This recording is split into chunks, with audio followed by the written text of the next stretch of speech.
Assalamu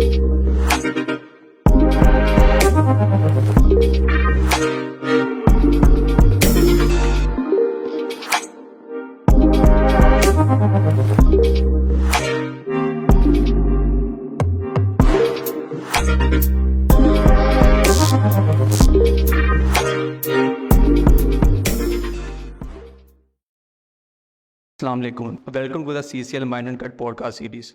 Today we have living legend Professor Dr. Iqbal Afridi with us. Thank you, sir, for your time.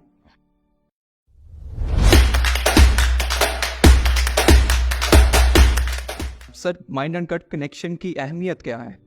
بسم اللہ الرحمن الرحیم. دراصل بات یہ ہے کہ پورے جسم کو ہم علیحدہ سے نہیں دیکھتے ہیں. اگر ہم ہولسٹیکلی دیکھیں تو ایک جسم کا حصہ دوسرے جسم سے جڑا ہوا ہے، اور یہ بہت پرانی سائنس کی روشنی میں اسی لیے کہا گیا کہ جو سقراط نے کہا کہ the fault of modern physician would be that he will separate the body from the civil.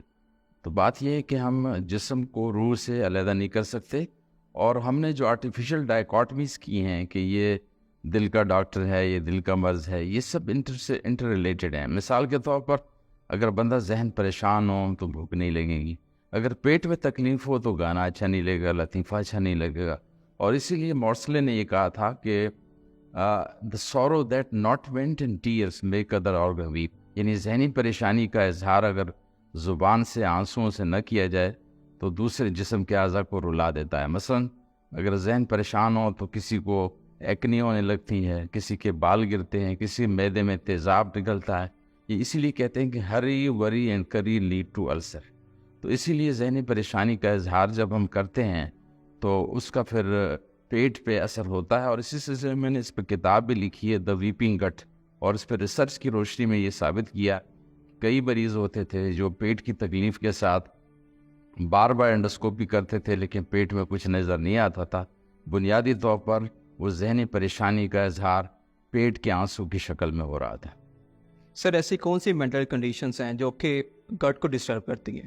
دراصل سب سے پہلے تو ایک کنڈیشن ہے جس کو ہم ہمارے ملکوں میں اور یہ خاص طور پر ڈیولپنگ کنٹریز میں زیادہ ہے، سومیٹو فارم ڈس آرڈر.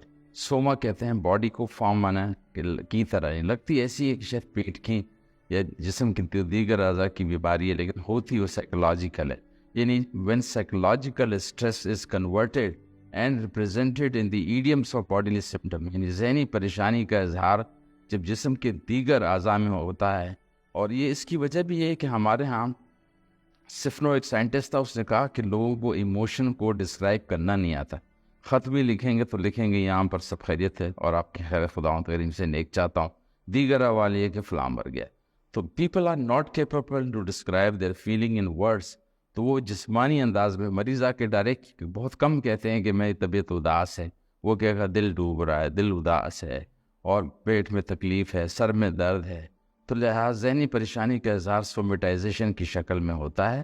ایک تو یہ، دوسرا یہ کہ انگزائٹی، ڈپریشن جتنی بھی ہیں ہم وہ اس میں جیسے دل کی گھبراہٹ ہوتی ہے، ہاتھ تھرتھراتے ہیں، رونگٹے کھڑے ہوتے ہیں، فلش، اس کے علاوہ جو ہے بے چینی ہوتی ہے. تو وہ مریض آ کے یہ نہیں بتاتا کہ مجھے انگزائٹی ہے، اور انگزائٹی کے لیے لفظ بھی مشکل ہے. اسی طرح ڈپریشن کی بھی اکثر ہمارے پاس ہمارے ہاں ایک ریسرچ کی گئی کہ 70% افراد جو ڈپریشن میں ہوتے ہیں وہ سر درد کی شکایت میں آتے ہیں.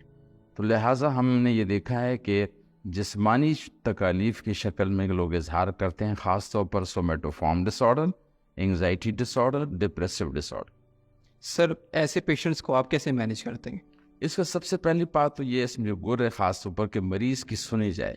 یہ نہیں ہے کہ ادھر اس نے زبان کھولی، پیٹ میں درد، ہمارے یہاں فزیشین فار اینڈوسکوپی یا فلاں، اس کی سننی چاہیے. کیونکہ ہم نے یہ دیکھا ریسرچ کر کے، اور جناح ہاسپٹل میں ہم نے فری ایسی کلینک کھولی جو سارے معدے والی مریض آتے تھے، سرور زبیری مرحومہ اور اسی طرح ہما قریشی یا دوسرے جو بیچتے تھے مریض. تو اس میں یہ تھا کہ گر اس کا یہ ہے کہ مریض کی سنی جائے. He may not be suffering from disease but he is at dis-ease، یعنی وہ سکون سے نہیں ہے. اور وہ سکون کا ہم نے دیکھا کہ جب وہ باتیں کرتا ہے، اظہار کرتا ہے، اس کو غور سے سنتے ہیں تو اس سے وینٹیلیشن ہوتی ہے. مثلا مریض کہتا ہے میرے پیٹ میں تکلیف ہے، تو ہم کہتے ہیں پیٹ میں کس قسم کی تکلیف ہے؟ جلن ہے، مروڑ ہے، بھاری پن ہے، گولا ہے. تو محسوس کرنے لگتا ہے کہ اچھا یہ کھٹے ڈگار تو نہیں آتے. تو پھر اس طرح سے مریض جب وینٹیلیٹ کرتا ہے تو اس سے اس کی بیماری کم ہو جاتی ہے. جس کی مثال ایسی ہے کہ اگر آپ کو ایک بار 6 بار لطیفہ سنایا جائے یا 6 بار ایک گانا سنایا جائے, اس کا اثر ختم ہوتا ہے. تو ہم اس کو سنتے ہیں. اچھا سامعین, اس لیے سائیکو تھراپی میں جس میں ہم 90% مریض کو بولنے کا موقع دیتے ہیں اور 10% خود بولتے ہیں, اس سے اس کی بیماری جھڑ جاتی ہے, ڈائلوٹ ہو جاتی ہے. اور ایک تو یہ, دوسرا یہ کہ انڈر لائنگ اگر اس کو ڈپریشن انگزائٹی ہے تو لوگ اکثر ہمارے ہاں جو نان سائیکیٹرسٹ کو لیں, جیسے ہمارے جنرل پریکٹیشنر یا معدے کے دوسرے جو ساتھی ہیں ہمارے, وہ اس کو تو جو بینزوڈازپین دیتے ہوئے تو نہیں گھبراتے, جو کہ بہت وہ تکلیف دہ دوائیاں ہیں, لیکن اینٹی ڈپریسنٹ دیتے ہوئے گھبراتے ہیں. حالانکہ antidepressant are neither mild tranquilliser nor major tranquilliser, عادت بناتی ہی نہیں ہے, ٹرنکوائزر کے زمرے میں ہی نہیں آتی, تو اس کو دیتے ہوئے نہیں گھبرانا چاہیے. اور ٹھیک ٹھاک جب ڈوز دے دیتے ہیں مریض ٹھیک ہو جاتا ہے, اور پھر بہت خوشی کے ساتھ آتا ہے کہ پیٹ بھی میرا ٹھیک ہو گیا. اچھا, جیسے یہ میں نے بتایا, پیٹ کے علاوہ دل کے مریض بھی آ کے سیدھا آ کے کہتا ہے ادھر درد ہے, تو ہمیں سمجھ میں آ جاتا ہے کہ دل کا درد عموماً ہاتھ میں محسوس ہوتا ہے جو ڈائریکٹ ہے. اس کو جب ہم سنتے ہیں تو پتہ چلتا ہے کہ ذہنی پریشانی کا اظہار ہے. Thank you so much, sir, for your time. Thank you for watching Mind and Cut podcast series.